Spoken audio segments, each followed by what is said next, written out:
Alright everybody, in today's video, I just wanted to quickly go over things that I learned by reading my owner's manual to my motorcycle. Just to start things off, I have done quite a bit of repairs to motorcycles. So like things like oil changes and stuff like that. That's all in here.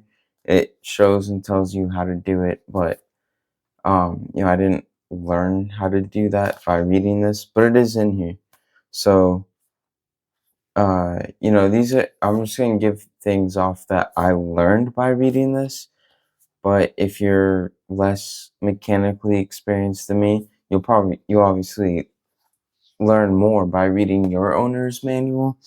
Or if you're, more mechanical experienced than me, then, you know, you might not need to read as much stuff in here. One reason why I would recommend everybody read their own owner's manual is not it's not to memorize every number, every little thing in here. It's just nice to know, like, oh man, what was like the torque spec for this, or what was the fluid type, or what is the PSI on my tires when I have this load, you don't have to memorize all that on the top of your head, but it's nice to know that it's in here so you can look in here to find it. Uh, Knowing is half the battle. So let's get into it. Things I learned by reading my owner's manual. The first thing that this book suggests is that whenever you turn off the bike, use the ignition switch and not the engine switch. So the ignition switch would be the key, engine switch would be by your throttle grip. And the reason they say to do that is with the ignition switch, you're cutting off all electrical circuits as well. With the engine switch, you're just killing the engine, but the electric's still on. So if basically you get in the habit of just killing the ignition switch, then you don't have to worry about next time you get on your battery just being empty.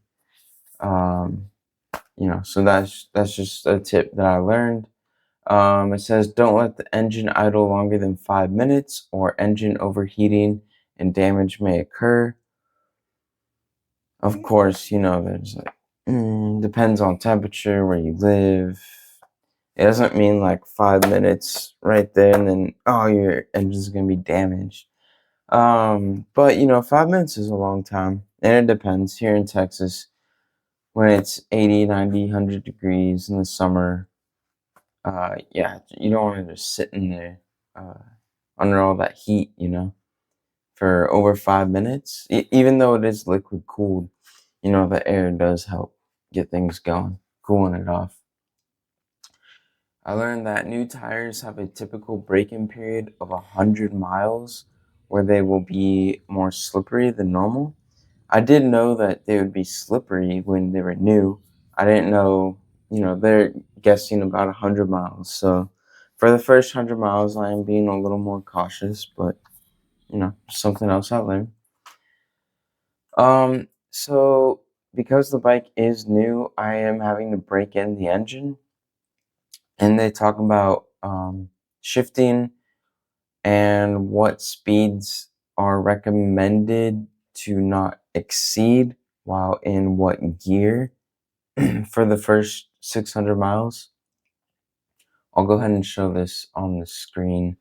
But for the first 150 miles, I learned basically how I remember it is for first, second, third, fourth, and fifth gear, you have try not to exceed starting with about 20 miles per hour, and then you add 10 each one. So 20, 30, 40, 50, 60. And even in the manual, it's not like this is like concrete. It's just, try to not exceed or ride at this limit for the first 150 miles, right? And then for 150 to 250 miles, it goes to what I think are pretty reasonable speeds for the gear. I don't think I'll have to be worrying about what speed I'm in at what gear after 150 miles. And then after 250 miles, it just says ride moderately. Other things I learned, the side stand switch. So when your side stand is down or up, there's a switch on there. The engine will not start if the transmission is in gear and the side switch is down. On top of the daily maintenance, on top of the daily checks and the maintenance schedule, it does suggest to lubricate the drivetrain every 400 miles and check your slack every 600 miles.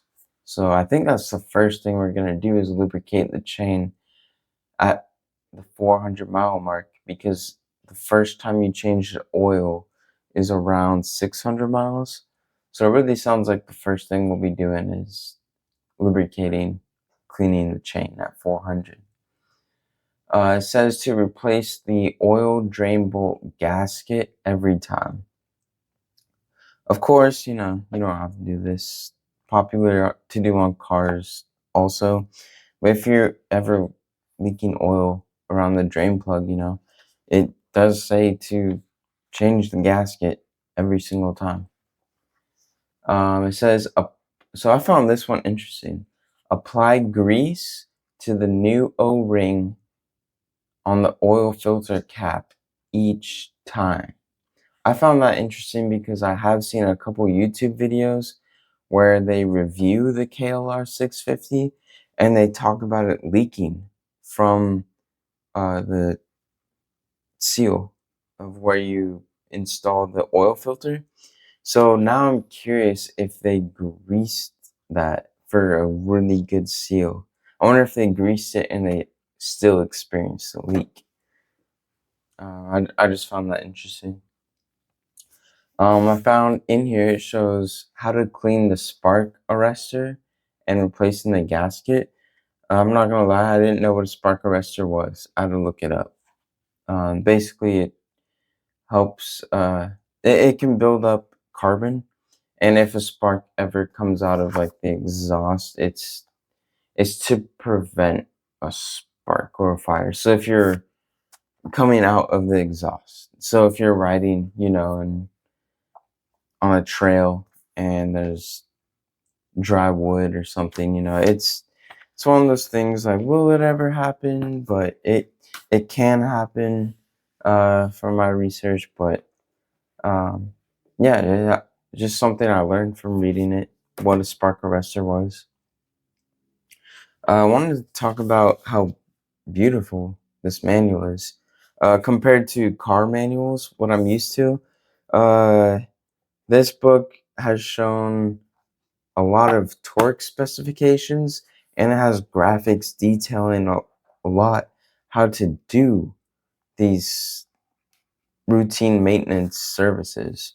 Whereas with the car, I usually have to buy the service manual to get a lot of the torque specs that are just given to me in the owner's manual. Some examples include the engine oil and filter. It shows the torque for the oil filter cap bolts and oil drain bolt. Coolant reservoir tank, it shows the torque specs for the inner cover bolts. The air cleaner, it shows the torque specs for the air cleaner and cap screws. Throttle grip, it gives the free play tolerance. Idle speed, it gives the idle speed tolerance. Clutch lever, free play tolerance. Spark arrestor, torque for the spark arrestor bolts. Drivetrain, the slack tolerance. Brakes, the thickness of the pad tolerance. Brake light switch, pedal travel, and how to adjust the light switch. Lots of suspension information and their settings, the tire air pressure based on load weight, the minimum tread depth for the tires. It gives the tires brand, model, and sizes, battery removal, and battery, the make and the type, headlight adjustment, how to check for the fuses, and where to apply motor oil on the pivots, the cables with the pressure label, the pressure cable luber, and where to apply grease. So many things that are just in this little tiny owner's manual. This is not the service manual. So I think that's awesome. I'm still gonna get the service manual. And a lot of those things I just rattled off, they give graphics to as well. So that's awesome. Thank you, Kawasaki. It gives tips on cleaning the bike and for storing the bike for extended durations. I'm sure there's a lot more things, but again, you know, it depends on your mechanical experience. And these are just things that I learned and that I liked about the book that I just want to share. So, um, yeah, really quick video. If you have your owner's manual or you don't have one for any bike and car, any vehicle in general, you should have it. You should own it. You don't have to memorize all the information, but you should know that it's there and that you can find it when you need it. So, cool. Thanks for checking out this quick video. And, yeah, see you around.